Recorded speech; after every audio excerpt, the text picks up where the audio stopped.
Ei, voltei com o nosso maneirismo. Vamos lá? Vem! Para finalizar a pintura, a gente tem um caso emblemático de maneirista, que é Giuseppe Arcimboldo. Ele é um artista que, na verdade, ele foi italiano, mas nunca fez sucesso na Itália. Ele sempre foi mal visto, né? Realmente as pessoas não entendiam o trabalho dele, achavam muito estranho. Mas, por outro lado, ele fez sucesso na corte de Habsburgo. Trabalhou para vários reis. Um deles, que eu vou exemplificar, é Maximiliano II, que era o imperador romano-germânico na época e arquiduque da Áustria. Vou mostrar para vocês uma série que ele fez sob encomenda para o Maximiliano. Aliás, ele trabalhava para a corte dele, né? Então recebia várias encomendas. O Maximiliano flagrava ele, beleza, vocês vão entender por quê. E essas séries são 4 retratos chamados As 4 Estações, baseado, obviamente, nas 4 estações, primavera, verão, outono e inverno. Essa é uma série que ele faz referência ao gênero do retrato, e é engraçado porque ele preserva a opulência, né, a grandiosidade do retrato cortesão, mas construindo os personagens a partir de imagens da fauna e da flora. Diz que quando ele chegou na corte para trabalhar com o Maximiliano II, o Maximiliano já era muito interessado nas ciências biológicas da botânica e da zoologia. Ele já gostava, já dava valor. Outra coisa é que o estudo da fauna e da flora estava crescendo muito, tinha crescido muito com as explorações no Novo Mundo, Ásia e África no século XVI. Então era uma coisa que estava em voga, né? Essa curiosidade, essa pesquisa científica. E aí os exploradores voltavam com animais super exóticos, plantas exóticas, então isso aflorou um interesse muito grande nessa época pelo estudo da natureza. O que eu estou querendo dizer é que juntou a fome com a vontade de comer, né? Quando a proposta louca, mas quando eu falo louco, gente, é do bem, tá? Louco é elogio para mim, em arte, ok? Então, essa coisa louca do Arcimboldo que vocês vão ver, que constrói rostos a partir desses elementos, frutas, verduras, flores, plantas, com essa tendência, com esse interesse pelo mundo natural, pelo estudo da natureza, né? Pelas coisas exóticas, por esse mundo novo que eles estavam conhecendo. Mas ele tinha que achar alguém moderno como ele, né? Porque na Itália o povo não quis, não. O Maximiliano da Áustria quis. E aí o Maximiliano transformou sua corte num centro de estudo científico, reuniu vários cientistas, artistas, filósofos de toda a Europa. Era um esperto, né? Dizem que ele tinha um jardim botânico e um zoológico com leões, elefantes, que causava a maior sensação na época. E aí a gente tem que levar em consideração que, como pintor da corte do Maximiliano, o Arcimboldo também teve acesso a essa riqueza de informações, né? E não só informação, mas visual mesmo. Olha que interessante então essa série do Arcimboldo, né? A primavera ele fez com flores, o verão com frutos, trigo, o outono também com frutos, o vinho, a uva, o inverno, o tempo seco, árido, poucas plantas. E é muito legal porque de longe, quando você vê essas obras que eu estou mostrando de longe, elas parecem retratos. E aí quando você chega perto, você vê que frutas, legumes, raízes de árvores foram combinadas entre si para formar a anatomia humana. Não preciso dizer que a beleza de Arcimboldo é destituída, é despida de qualquer aparência clássica. Mas é a beleza dele. A beleza dele se exprime através do inesperado, da surpresa, da inteligência, da perspicácia. Não é uma beleza direta.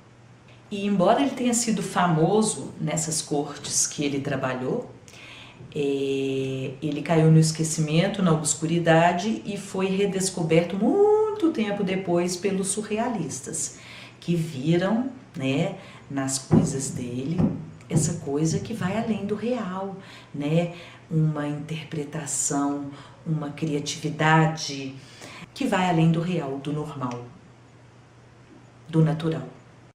Eu vou agora dar uma pincelada rápida na escultura e vai ser rápida porque a escultura acompanha a pintura. Então a gente já sabe das características. Eu vou citar como exemplo essa obra do Francesco Primaticcio, que é um artista italiano.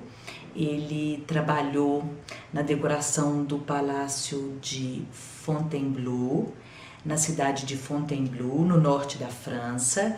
É um dos maiores palácios reais franceses. E eu vou citar como exemplo a Escadaria Real, né, a decoração que ele fez na Escadaria Real, que mostra essas figuras femininas alongadas, né, bastante alongadas, à la maneirismo, é essa distorção maneirista que a gente já viu. Parece um pouco com a Madonna do pescoço longo, né, essa coisa alongada, ou com as figuras também alongadas do El Greco. E aí se criou a escola de Fontainebleau, que é uma escola com artistas influenciados pela arte maneirista. Um exemplo dessas pinturas feitas pela escola de Fontainebleau é esse quadro chamado Gabrielle d'Estrées e uma de suas irmãs, pintado em 1594. Ninguém sabe quem pintou, o autor é desconhecido, mas sabe-se, acredita-se ser da escola de Fontainebleau. Gabrielle d'Estrées era amante do rei francês Henrique IV. Ela foi pintada com sua irmã no banho. Ela segura um anel, Gabrielle d'Estrées, e sua irmã carinhosamente belisca seu mamilo direito. Esse gesto da irmã beliscar o mamilo é muitas vezes interpretado como um anúncio simbólico de que Gabrielle estaria grávida do filho de Henrique. Mas o fato é, fora o tema, que é um tema que obviamente causou escândalo, e o que me deixa mais espantada ainda é que causa escândalo até hoje,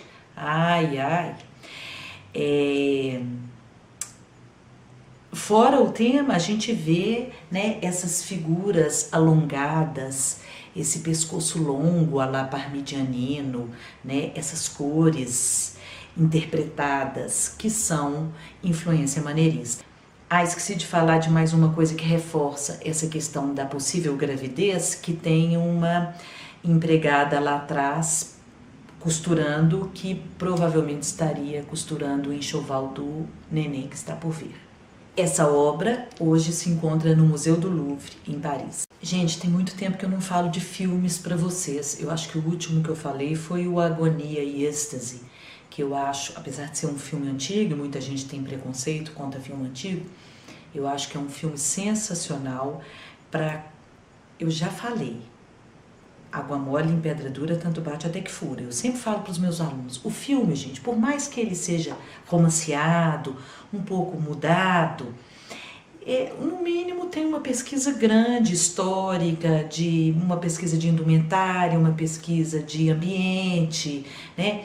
E eu acho que ele coloca, pelo menos, a gente um pouco mais dentro do contexto. Por mais que ele seja romanceado, ele ainda é melhor. Porque você, com cabeça de século XX, XXI, pensando em século XVI, XIV, XV, é complicado. Então, o filme, pelo menos, por mais falso que seja, ainda te remete mais do que o pensamento de agora para aquela época, para aquele contexto, né? Então, eu acho que filme sempre vale a pena assistir, ok? Tem Cruzadas, que é legal, que, né, fala sobre as cruzadas, dá uma noção de época bacana. Tem os todos gregos que eu já falei, tem o Agonia e Êxtase, e agora tem o Lutero, que eu adoro, gosto muito, porque, gente, a gente pensa Igual a gente pensa assim nas coisas, quando a gente fala de reforma protestante, quando eu falo desse período de instabilidade, vai ver Lutero para você ver qual foi essa instabilidade que a reforma causou. É instabilidade mesmo, é guerra, é muita instabilidade, é muita confusão, muita insegurança na cabeça das pessoas. E num período de insegurança, num período de instabilidade, é óbvio que vai aflorar o sentimento, a emoção, né? As pessoas vão ficar mais emocionais. Então, é muito bacana. Assistam Lutero, tá? Hoje nós terminamos então o maneirismo. Bacana demais, já falei que eu amo. Acho que foi uma grande mudança. A próxima aula que a gente vai é o barroco. E como eu disse, gente, esses livros que pulam do Renascimento para o Barroco, ninguém dorme racional, harmônico, ordenado, né? Perfeccionista, idealista e acorda louco, emocional, solto, exagerado, que é o Barroco. Ninguém. Então, a gente vê que o maneirismo ele já prenuncia isso que está por vir. Não quer dizer, porque tem um olhar preconceituoso do maneirismo, que como se ele fosse apenas assim, um período de transição. Sabe aquele nada na história? Ah, o que foi o maneirismo? Um período de transição? Não, um período de preparação, né? O começo da desobediência, da mudança, da revolução. É um estilo revolucionário, sim.